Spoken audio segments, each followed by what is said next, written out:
Saan ba tayo pupunta? Mag-honeymoon tayong dalawa. Paulit-ulit na ikaw sa araw at gabi. Paulit-ulit na ikaw sa bawat sandali.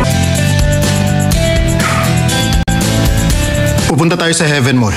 Dadalawin ko si Maya. Hindi mo siya aabutan doon. Bakit naman?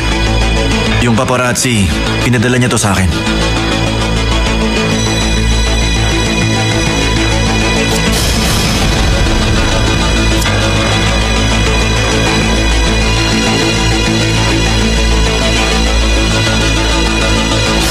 Sundan mo sila agad doon. Tapos sabihin mo sa akin kung nasan sila. Okay, sige. Tamang tao ang kinuha niyo para dito.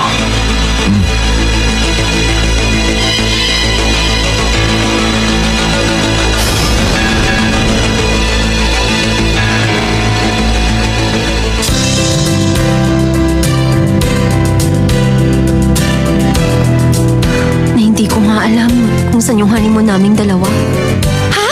Honeymoon? Totoo ba yan ha, Miss Maya? Paano naman magiging totoo? Siyempre, kunwari lang to.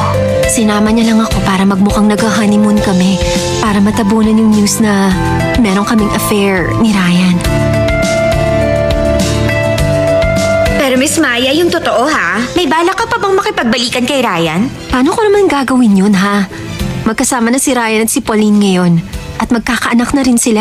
Siya nga pala. Nabanggit na rin si Ryan. Kahapon pala, inutusan ni President yung mama niya na ibalik siya dito kaagad. Talaga? Bumalik si Auntie para hanapin si Ryan? Yun na nga eh. Nasaan si Ryan? Kasama pa ni Maya si Ryan.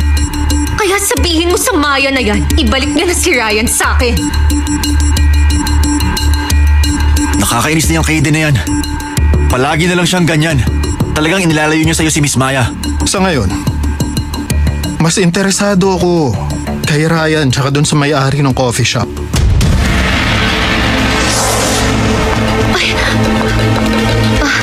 Pasensya na kayo ha. Hindi yun sinasadya ng asawa ko. Naghuhugas siya ng pinggan kaya madulas ang kamay niya. Ganito, dadalhin ko kayo ng bago. Pagkatapos, bigla na lang dinalhan ng Ryan ng bulaklak si Maya. Kahit sabi nung may-ari ng coffee shop, asawa niya si Ryan.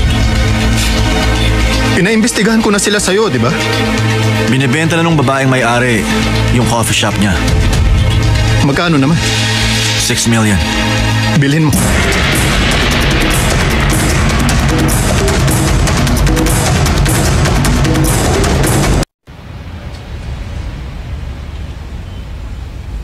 Maraming salamat ha. Balik kayo sa susunod.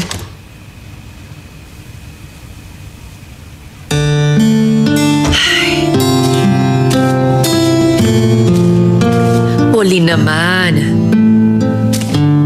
Hindi ka kumakain at nakakatulog na dahil sa stress. Hindi lang ako sa'yo nag-aalala niyan eh. Pati dyan sa baby mo sa tiyan. Mama, bigla na lang nawala si Ryan. Tapos hindi ko rin siya makontak. Paano naman ako makakakain at makakatulog?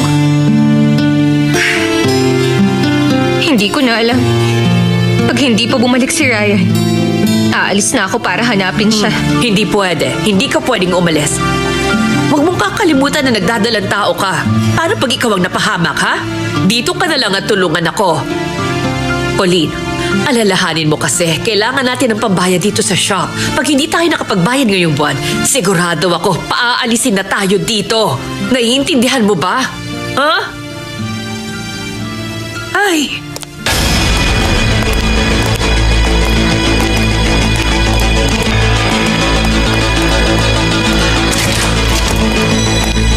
Ay, may customer.